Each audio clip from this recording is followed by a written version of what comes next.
Good evening students. तो आज हम लोग अपने क्रैश कोर्स बिहार बोर्ड 2024-25 के सेशन में एक नए चैप्टर को लेकर के आपके साथ आ रहे हैं। इस चैप्टर में स्टूडेंट्स को ज्यादा प्रॉब्लम इस बात को लेकर के होती है कि सर इस चैप्टर के अंदर बहुत सारे फॉर्मूले और बच्चे जब फॉर्मूला देखते हैं कि इतने नंबर्स ऑफ फॉर्मूला हैं तो वो क्या हो जाते हैं, पहले ही कंफ्यूज हो जाते हैं, पहले ही डर जाते हैं कि लगता है इस चैप्टर के अंदर इतने सारे फॉर्मूले हमें याद करने पड़ेंगे। बच्चे बहुत सारे फॉर्मूले याद करने की जरूरत नहीं है, हम आपको बेहतरीन तरीके से बेहतरीन ट्रिक के माध्यम से कम फॉर्मूले याद करा करके और पूरे फॉर्मूले का चैप्टर जो है वो कंप्लीट करेंगे। और इस चैप्टर का नाम है हमारा अकाउंटिंग रेशियो। जैसा कि बच्चे हम जानते हैं कि अकाउंटिंग रेशियो एक टूल है हमारे फाइनेंशियल स्टेटमेंट के एनालिसिस का, यानी जो कंपनीज के बैलेंस शीट होते हैं उनके बैलेंस शीट और उनके जो statement of profit and loss account होते हैं उनके कंटेंट्स के बीच कुछ रिलेशन होता है और उनके जो कंटेंट्स होते हैं उनके बिटवीन जो रेशियो निकाला जाता है उन्हें ही हम अकाउंटिंग रेशियो कहते हैं। बच्चे अकाउंटिंग रेशियो को 4 पार्ट्स में डिवाइड किया गया है। इन 4 पार्ट्स में जो पहला रेशियो है उसे हम लिक्विडिटी रेशियो कहते हैं। लिक्विडिटी रेशियो का अगर डिफिनीशन जाने, क्योंकि एग्जाम में पूछता है कि व्हाट इज लिक्विडिटी रेशियो, तो बड़ा सिंपल जवाब है कि लिक्विडिटी रेशियो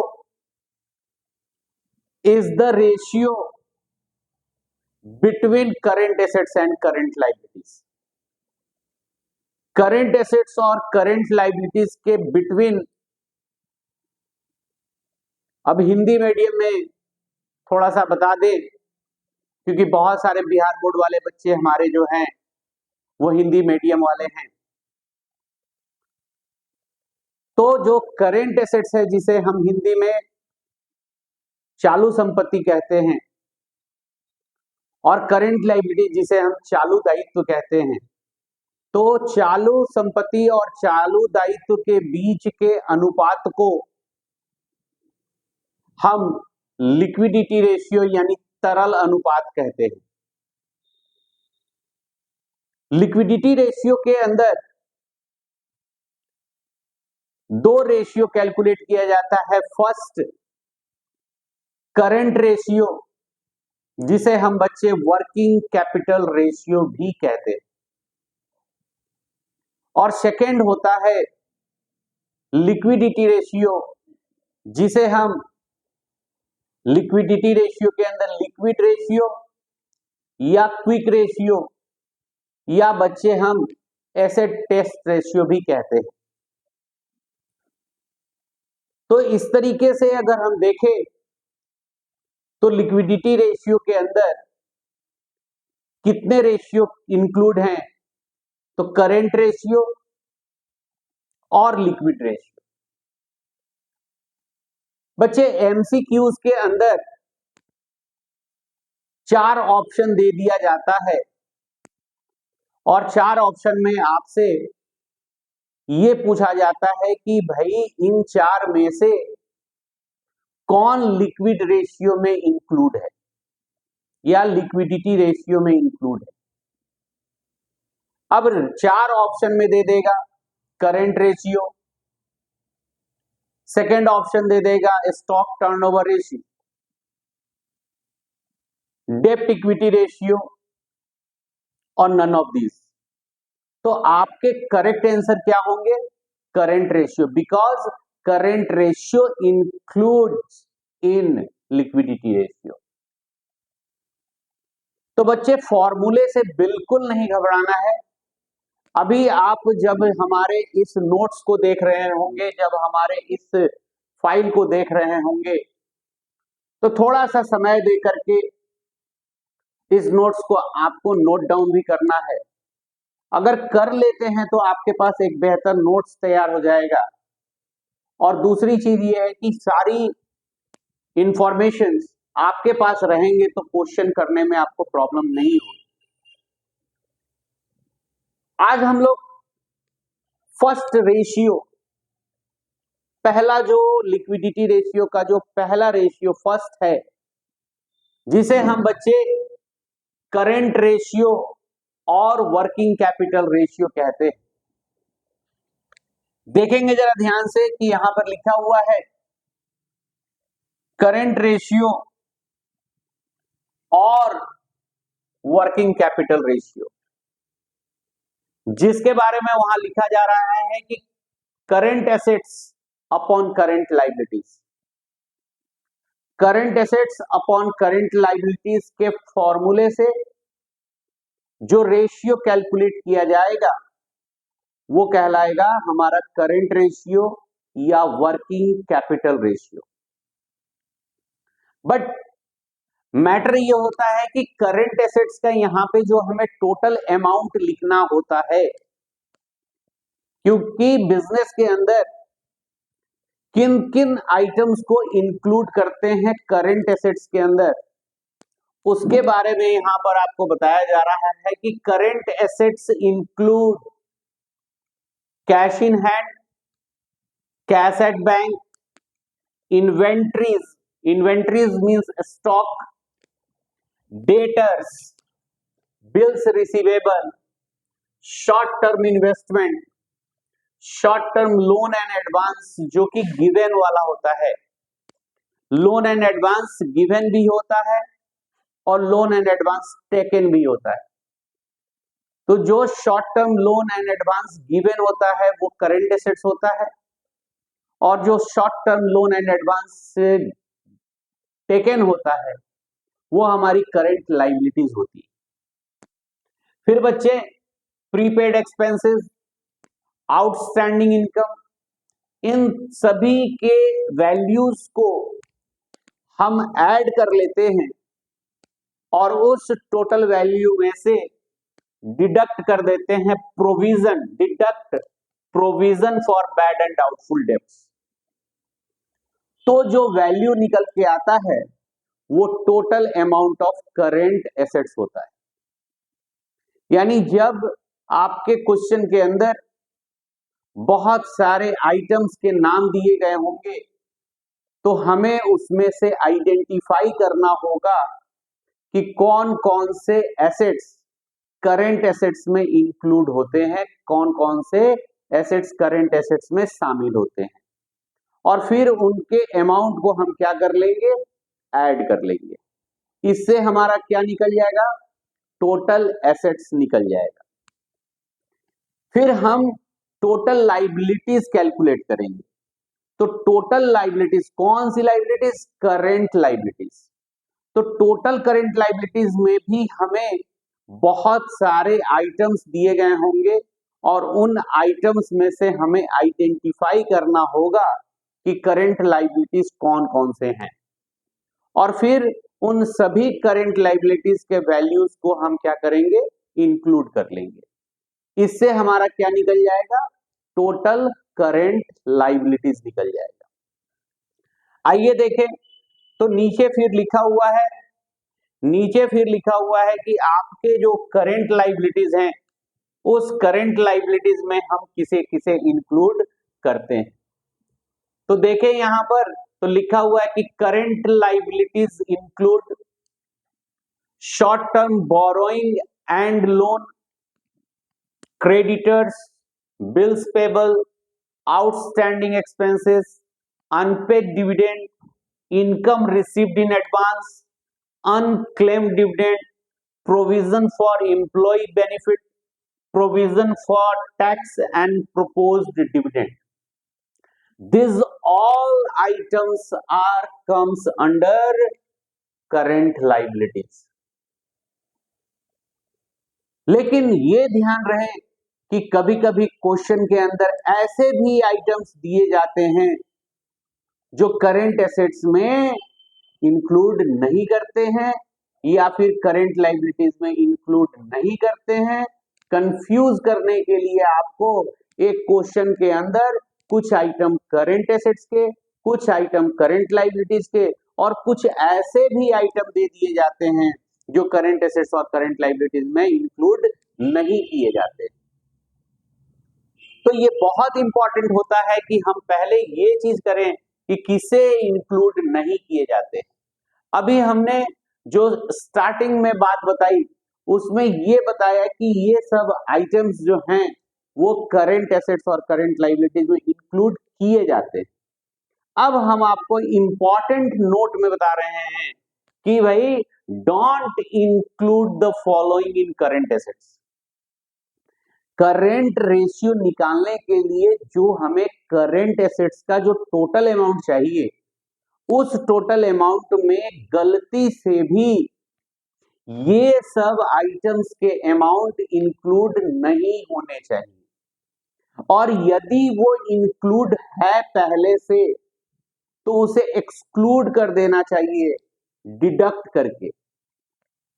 यानी अगर पहले से इस आइटम्स के वैल्यूज इंक्लूड हैं उस पर्टिकुलर करंट एसेट्स में तो हम क्या करेंगे उसे डिडक्ट कर देंगे ताकि वो उस करंट एसेट से बाहर हो जाए, एक्सक्लूड हो जाए। कौन कौन से वो आइटम्स हैं जिन्हें हम करंट एसेट्स में इंक्लूड नहीं करते। तो लिखा हुआ है बच्चे कि don't include the following in current assets. क्या है वो? तो पहला कह रहा है stores and spares, loose tools and fictitious assets such as preliminary expenses, expenses on issue of shares and debentures, discount on issue of shares and debentures, underwriting commission।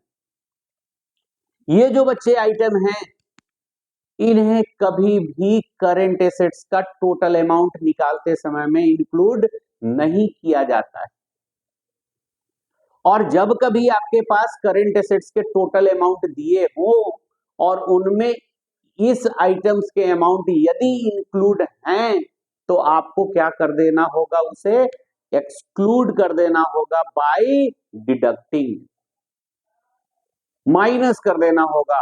तो वो अमाउंट उस करंट एसेट्स के total value से deduct हो जाएगा। अब आते हैं क्या लिखा हुआ है आगे कि don't include the following in current liabilities. Current liabilities के अंदर इन्हें हम कभी इंक्लूड नहीं करते। क्या नहीं इंक्लूड करते हैं? तो bank loan, loan on mortgage debenture, इन चीजों को कभी भी करंट लायबिलिटीज में इंक्लूड नहीं किया जाता है। क्या कैलकुलेट करते समय? करंट रेशियो कैलकुलेट करते समय करंट लायबिलिटीज में इंक्लूड नहीं करते।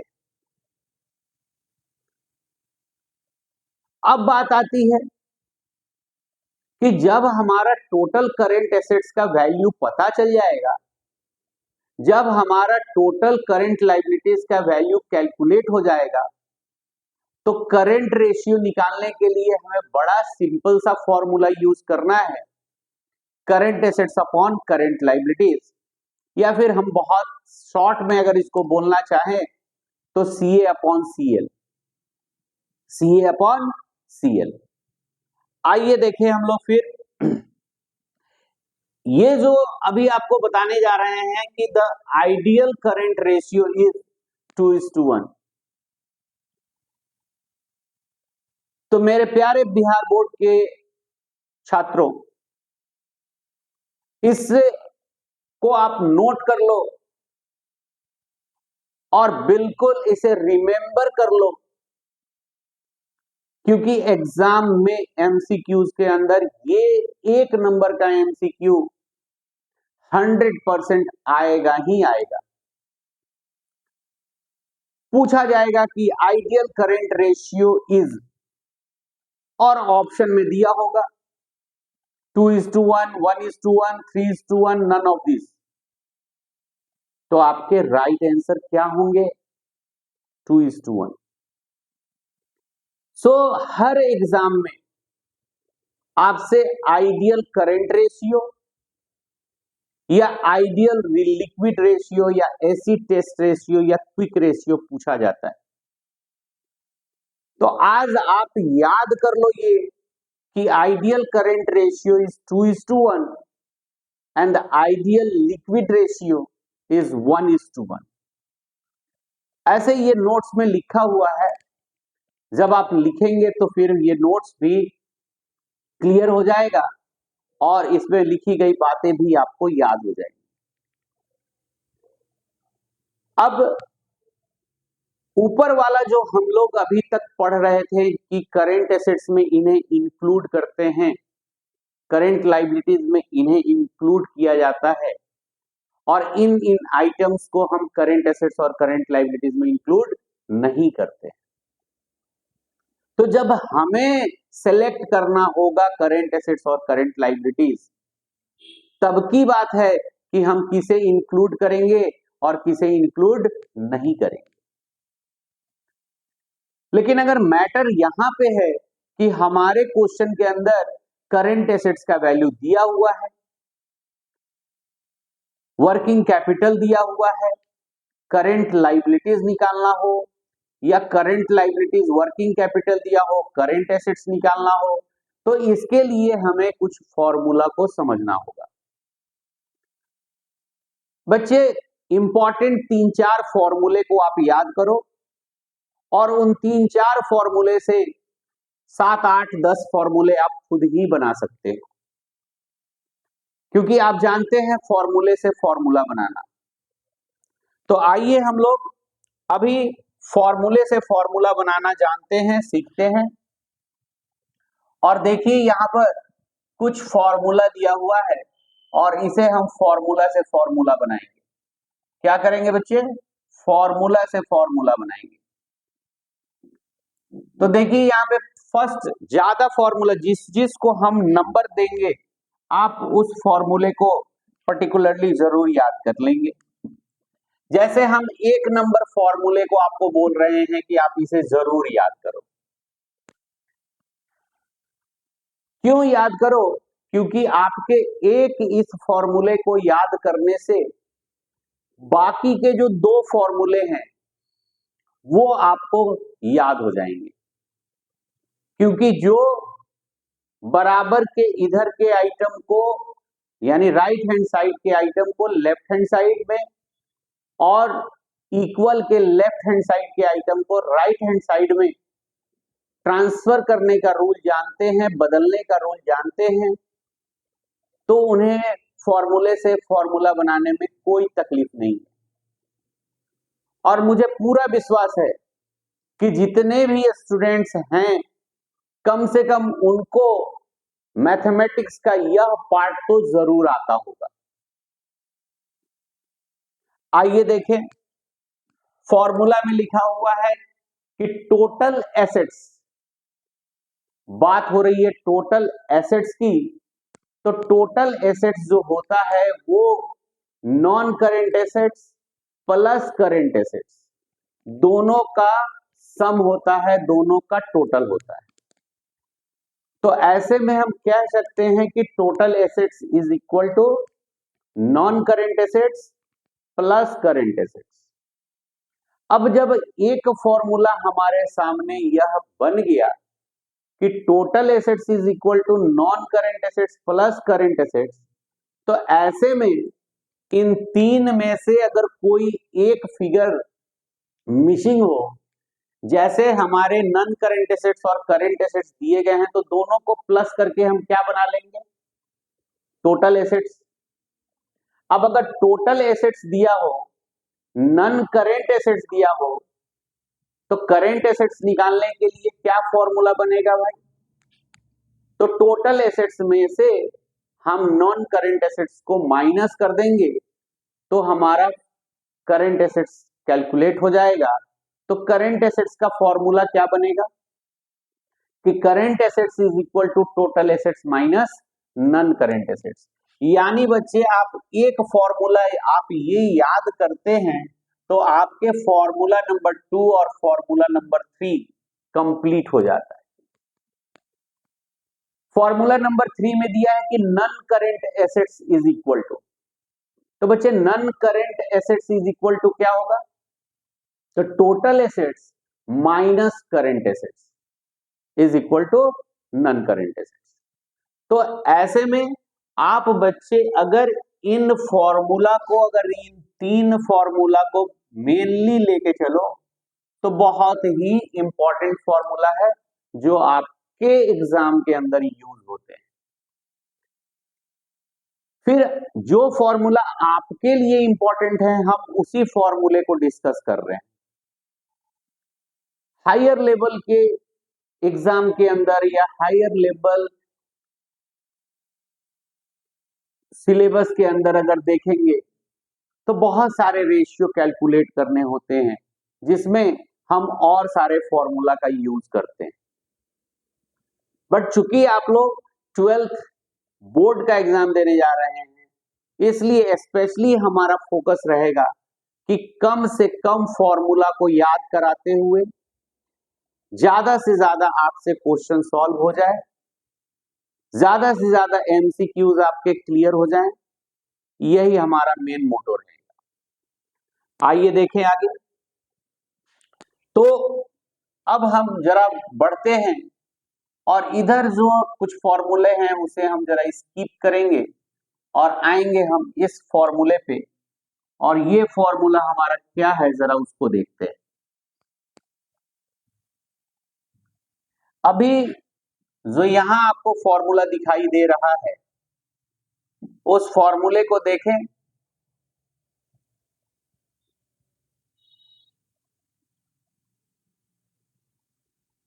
तो टोटल एसेट्स का एक और फॉर्मूला होता है, टोटल एसेट्स का एक और फॉर्मूला होता है। जैसे क्या फॉर्मूला होगा, तो total assets is equal to share holder fund. यानी अब हमें इस फॉर्मूले पे ध्यान देना है, फॉर्मूला नंबर 8 पर, कि total assets is equal to share holders fund plus non current liabilities plus current liabilities. अब इस एक फॉर्मूला को आप याद करते हैं तो आपके ये 2 फॉर्मूले याद हो जाएंगे।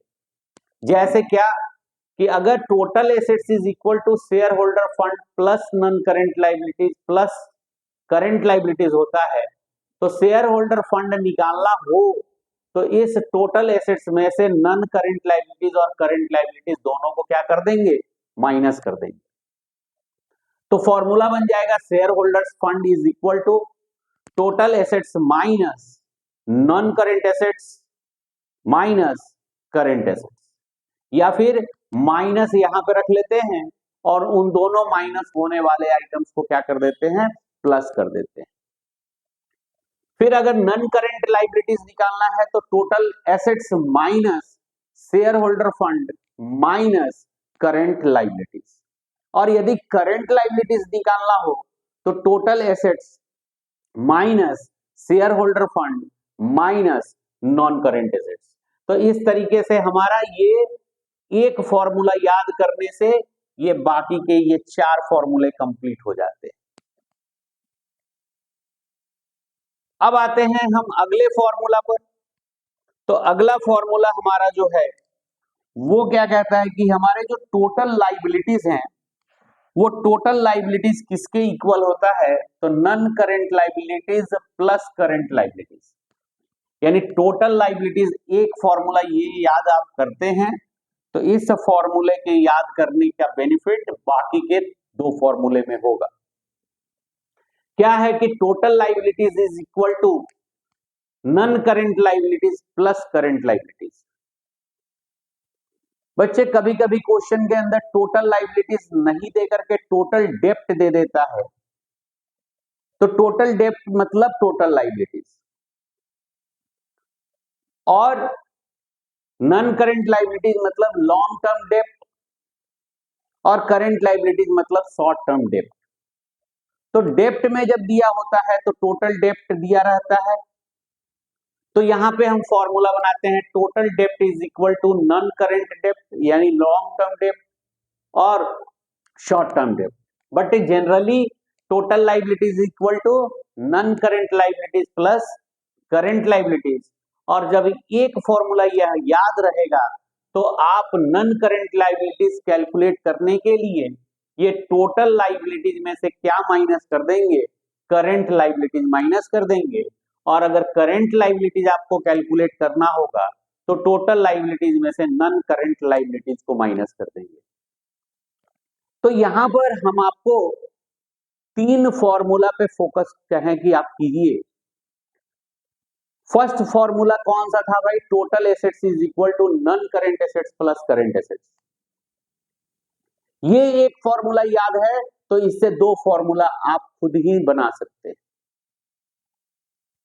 फिर एक फॉर्मूला हम याद करने के लिए बोले कि total assets is equal to share holder fund plus non current liability plus current liabilities.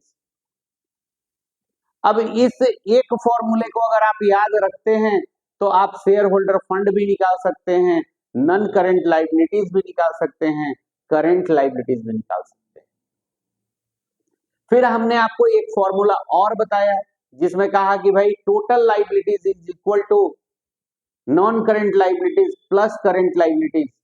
अगर ये फॉर्मूला याद रखते हैं तो क्या आपको निकल जाएगा, नॉन करेंट लाइबिलिटीज निकल जाएगा और करेंट लाइबिलिटीज निकल जाएगा। तो ये सब करेंट एसेट्स करेंट लाइबिलिटीज निकालने की जरूरत हमें इसलिए है क्योंकि हमें करेंट रेशियो निकालना है। और करेंट रेशियो के फॉर्मूला में जो यूज हो रहा है current assets upon current liabilities, इसका हमें वैल्यू पता होना चाहिए। तो करेंट एसेट्स और करेंट लाइबिलिटीज का वैल्यू कैलकुलेट करने के लिए हमें इन सभी फॉर्मूला को याद करना जरूरी है। बट यहां पर जो आपको दिख रहे हैं कि हमने टोटल जो 15 फॉर्मूला लिखा है, 14 फॉर्मूला लिखा है, हमने 14-15 आपको याद करने के लिए नहीं कहा। हम आपको केवल क्या बोले कि आप 3 फॉर्मूले याद रखो और उसी फॉर्मूले से हम current assets current liabilities calculate कर लेंगे। और जब current assets current liabilities calculate हो जाएगा तो फिर हमारे लिए करंट रेशियो निकालने के लिए क्या करना होगा, current assets upon current liabilities का फॉर्मूला लगाएंगे और हमारा करंट रेशियो कैलकुलेट हो जाएगा। तो लिक्विडिटी रेशियो में एक रेशियो होता है करंट रेशियो, दूसरा होता है हमारा लिक्विड रेशियो या क्विक रेशियो या एसिड टेस्ट रेशियो। तो यहां पे फॉर्मूला दिया हुआ है लिक्विड रेशियो या क्विक रेशियो या acid test ratio is equal to liquid assets upon current liabilities. अब लिक्विड एसेट्स क्या है भाई, तो लिक्विड एसेट्स हम वैसे एसेट्स को बोलते हैं जो quickly converted into cash without any losses. यानी जब ऐसे एसेट्स जिसे हम कैश में कन्वर्ट करते हैं और कैश में कन्वर्ट करते समय में हमें किसी भी तरह का लॉस नहीं होता है तो ऐसे लॉसेस को हम क्या बोलते हैं, सॉरी ऐसे एसेट्स को क्या बोलते हैं, लिक्विड एसेट्स बोलते हैं या क्विक एसेट्स बोलते हैं। या फिर हम यूं जनरली कह सकते हैं कि liquid assets is the assets which not includes in current assets prepaid expenses and inventories। यानी बहुत क्लियरली यहां पर एक शॉर्ट में लिखा हुआ है कि liquid assets includes all current assets. Liquid assets में सभी करेंट एसेट्स को शामिल किया जाता है एक्सेप्ट, एक्सेप्ट मतलब छोड़कर, किसे छोड़कर, तो इन्वेंट्रीज एंड प्रीपेड और एडवांस। यानी प्रीपेड और एडवांस भी करेंट एसेट्स ही होता है। लेकिन करंट एसेट्स में से इन प्रीपेड और एडवांस को अगर हम आउट कर दें, इन्वेंट्रीज को अगर हम बाहर कर दें, तो जो बाकी के रेस्ट करंट एसेट्स बचते हैं वो हमारे क्या होते हैं, लिक्विड एसेट्स होते हैं, क्विक एसेट्स होते हैं। इसीलिए लिक्विड एसेट्स का फॉर्मूला यहां पर है कि total current assets minus stock means minus inventory minus prepaid expenses. बच्चे आज हम लोग करंट एसेट्स, करंट लायबिलिटीज कैसे कैलकुलेट किया जाता है, या फिर यूं कहें तो करंट एसेट्स में किसे किसे इंक्लूड करते हैं, किसे इंक्लूड नहीं करते हैं, करंट लायबिलिटीज के अंदर कौन कौन से आइटम्स इंक्लूड किए जाते हैं, कौन कौन से आइटम्स इंक्लूड नहीं किए जाते हैं, करंट रेशियो का क्या फॉर्मूला होता है, लिक्विड रेशियो का क्या फॉर्मूला होता है, आइडियल करंट रेशियो क्या है, आइडियल लिक्विड रेशियो क्या है, ये हम समझे और जाने। फिर अगले रेशियो में अगर हम चलेंगे तो फिर हम फॉर्मूला कराएंगे, फिर फॉर्मूला हम बताएंगे कि अगला जो रेशियो होता है उस रेशियो को हम बच्चे सॉल्वेंसी रेशियो बोलते हैं। क्या बोलते हैं? Solvency ratio. और बच्चे सॉल्वेंसी रेशियो के अंदर ये 4 रेशियो कैलकुलेट किए जाते हैं। सॉल्वेंसी रेशियो के अंदर बच्चे ये 4 रेशियो कैलकुलेट किए जाते हैं, टाइप्स ऑफ सॉल्वेंसी रेशियो। तो सॉल्वेंसी रेशियो में सबसे फर्स्ट रेशियो जो आता है उसे हम बोलते हैं डेब्ट इक्विटी रेशियो। सेकेंड जो आता है वो आता है टोटल एसेट्स टू डेब्ट रेशियो। तीसरा जो रेशियो होता है उसे हम बोलते हैं प्रोप्राइटरी रेशियो। और चौथा जो रेशियो होता है उसे हम बोलते हैं इंटरेस्ट कवरेज रेशियो। तो बच्चे एक ही दिन में आपको अगर सारे रेशियोज के अगर फॉर्मूला बता देंगे, प्रैक्टिकल क्वेश्चन नहीं कराएंगे, तो फिर कॉन्सेप्ट आपके क्लियर नहीं होंगे। इसलिए कॉन्सेप्ट क्लियर हो हमारा, इसके लिए कल का जो वीडियो होगा हमारा उसमें हम करंट रेशियो, लिक्विड रेशियो से इंपॉर्टेंट जितने भी प्रैक्टिकल क्वेश्चंस हैं वो हम आपको कराएंगे। आप बस हमारे द्वारा कराए गए उस प्रैक्टिकल क्वेश्चंस को नोट डाउन कीजिएगा और एग्जाम के पहले जितने बार उस क्वेश्चन को बना सकते हैं, सॉल्व कर सकते हैं, कर लीजिएगा। क्योंकि मैं आपको बता दूं कि वही क्वेश्चन हम आपको करा रहे हैं जो आपके एग्जाम के पॉइंट ऑफ व्यू से बहुत इंपॉर्टेंट है। जब हमारा क्लास फाइनल होगा जनवरी एंड में, और आप जब जाओगे फरवरी में एग्जाम देने, और जब आपको एग्जामिनेशन पेपर आपके हाथ में मिलेगा, तो वो सारे क्वेश्चन जब आपको दिखेंगे कि सर ने इस क्वेश्चन को अपनी वीडियोस के अंदर डाला था, तो आपको प्राउड फील होगा, आप बहुत अपने आप को सिक्योर फील करेंगे, कॉन्फिडेंट फील करेंगे, और फिर क्वेश्चन आप 100% करेक्ट करके आएंगे। और जब रिजल्ट निकलेगा तो फिर जो हम लोगों ने अपना गोल फिक्स किया था 90 प्लस का, वो हम लोग अचीव कर गए होंगे।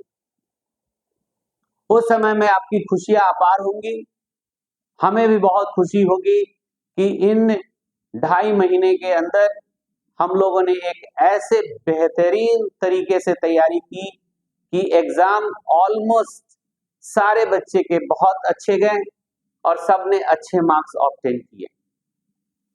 बस आप जैसे हमारे वीडियोस से लाभान्वित हो रहे हैं, वैसे ही आपको अगर ये सारे वीडियोस अच्छे लग रहे हैं तो आपने साथ पढ़ने वाले स्टूडेंट्स को शेयर करें ताकि उनकी भी तैयारी हो सके, वो भी इन कम समय में तैयारी कर करके अच्छा मार्क्स ले आए। तो चैनल को सब्सक्राइब करें, ज्यादा से ज्यादा अपने मित्रों के बीच शेयर करें, लाइक करें। Thank you, good night.